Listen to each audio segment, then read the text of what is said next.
1500 በወር ስለዚህ በአመት ማለት 18000 ሪያል ማለት ነው 18000 ሪያል በአመት አለሽ ማለት ነው ከዛ ስንት አመት ኖርሽ 7 አመት 7 ስናደርገው 126000 ሪያል ማለት ነው እስካሁን የተከፈለሽ ያ ከዛ የቤት ኪራይ የለብሽም አይደል አለብኝ አንድ ጊዜ ረፍት ወጣለሁ እንደገና ደግሞ የረፍት መውጫ ነው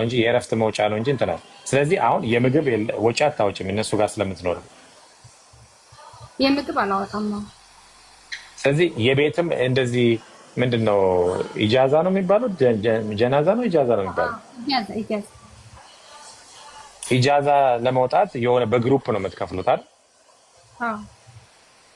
ኦኬ አሁን 126000 ሪያል በኢትዮጵያ ስንት ነው አሁን ሪያል ስንት ነው አንዱ ሪያል ስንት ነው በኢትዮጵያ የሚመነዘረው እኔ 20 ምናምን 30 ምናምን ብር ለኔ እንጃ ስንት ነው 42 ብር ኦኬ 42 ብር በ42 ብር ነው አለ ኦኬ 47 እሺ 47 አሉኝ 5,922,000 ብር የኢትዮጵያ ተከፍሎሻል እስካሁን በ7 አመት ሰርተሽ ማለት አሁን ከዚህ ላይ ጥርሴ ተንቀጠቀጠ እንደ ስትደምረው ወላሂ መንገድ ለመሰለሽ 5,922,000 ብር ከፍለውሻል ከ5 ሚሊዮኑ ብር ላይ ለቤተሰብ በዚህ 5 አመት ውስጥ 1,900,000ውን አንሺለት ገባሽ ስንት ሆነሽ 4,022,000 አለሽ ማለት ነው ኦኬ 4 ሚሊዮን ብታስቀምጪ አሁን አገር ቤት ብትገቢ ይሄንን 4 ሚሊዮን ምን ታደርጊዋለሽ ካፌ ትከፍቻለሽ አሁን መንግስት ጨረታ እያወጣ ነው ለነገሮች ነው ካፌዎች ምናምን ጨረታ እያወጣ ነው እየሰራ ጨረታ ትጫረቻለሽ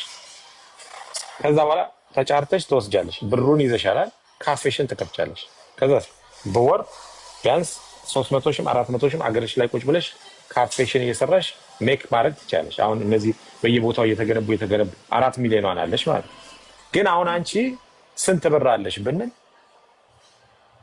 አሮን ነው የቀጣዩ ወር ብቻ ወይ ደግሞ የሁለት ወር ምናምን ብቻ ነው ሴቭ ላይ ልታደርጊ የምትችል ለዚህ ነው የምልሽ አንቺ ሴቭ ብታደርጊ ገንዘብሽን ሴቭ ብታደርጊ ለቤተሰብም ሰጥተሽ 1,900,000 ለቤተሰብ ሰጥተሽ 4 ሚሊዮን ብር እጅሽ ላይ ቢኖር እስካሁን አየሽ አንደኛ ገንዘብ አለሽ በቃኝ ብለሽ በኮንፊደንስ ነው ተነስተሽ ወደ ሀገርሽ የምትገቢ ለምን ብር አለሽ ገባሽ አሁን ወጣትነት ብዙ ነገር ያስመልጣል ልብስ ምናምን ግዢ ይልሻል ጓደኞች ይበዛሉ ጓደኛ መጠንቀቅ አለብሽ ዝም ብሎ ብር የማይበትን ጓደኛ ካለሽ አያስፈልግም